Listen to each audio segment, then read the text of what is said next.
சற்று முன் கிடைக்கப்பெற்ற மிக மிக முக்கியமான செய்தி ஒன்று வெளியாகி உள்ளது. திராவிட முன்னேற்ற கழகத்தின் தலைவரும் தமிழக முதல்வருமான மு.க.ஸ்டாலினுக்கு ஜாதகத்தில் மிகப்பெரிய ஒரு கண்டம் இருப்பதாகவும், தற்பொழுது கோபாலபுர குடும்பத்தில் நடக்கக்கூடிய தொடர் அசம்பாவிதங்களுக்கு இதுதான் காரணம்.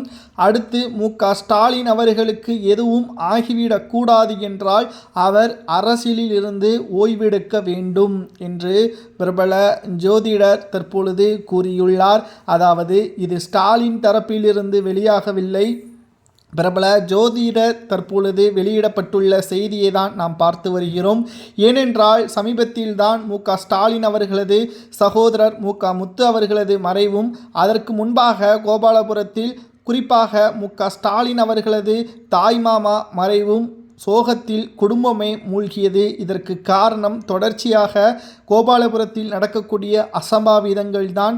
அதற்கு மிகப்பெரிய அளவில் காரணம் மு.க.ஸ்டாலின் தான் என்றும், கடந்த 2 ஆண்டுகளாக மு.க.ஸ்டாலின் அவர்களுக்கு மிகப்பெரிய ஒரு கண்டம் அவரை நோக்கி வந்து கொண்டு இருப்பதாகவும், ஆனால் இப்பொழுது மிகப்பெரிய அளவில் பாதிப்பிற்கு உள்ளாகி இருக்கிறார். அவர் ஓய்வெடுக்க வேண்டும், அவர் அரசியலில் ஈடுபடக்கூடாது.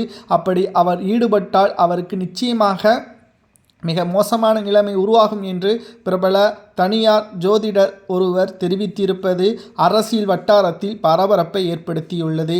ஆனால் மு.க.ஸ்டாலின் அவர்கள் கடவுள் மறுப்பு கொள்கையை சார்ந்தவர் என்ற காரணத்தினால் இதை பெரிதளவில் அவர் ஏற்படுத்தி கொள்ள மாட்டார். ஆனால் அவரது மனைவி துர்கா ஸ்டாலின் அவர்கள் பயந்து கொண்டு இருப்பதாகவும், கோவில்களில் சிறப்பு பூஜைகளை செய்து வருவதாகவும் தற்பொழுது தகவல்கள் கிடைக்கப்பெற்றுள்ளது.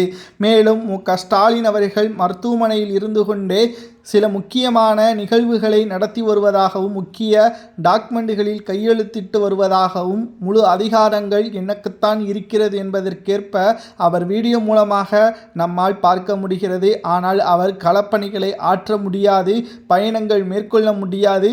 அப்படி பயணங்கள் அவர் மேற்கொண்டால் நிச்சயம் அவரது ஒட்டுமொத்த உடலுக்கும் பாதிப்பு ஏற்படும் என்ற தகவலையும் மருத்துவர்கள் தெரிவித்துள்ளனர். இரண்டாவதாக, எடப்பாடி பழனிசாமி அவர்கள் மு.க.ஸ்டாலின் அவர்கள் மருத்துவமனையில் அனுமதிக்கப்பட்டது வருத்தம்தான். ஆனால் இது கருணை ஓட்டாக மாறிவிடக்கூடாது மக்களே என்பதற்கேற்ப அவரும் பேசியுள்ளார்.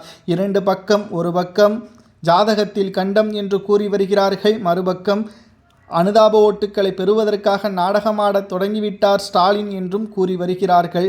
உங்களது கருத்துக்களை கூறுங்கள். 2வது முறையாக திமுக ஆட்சியை அமைக்கலாமா அல்லது புதிய கட்சி ஆட்சி அமைக்கலாமா என்பதை கூறுங்கள்.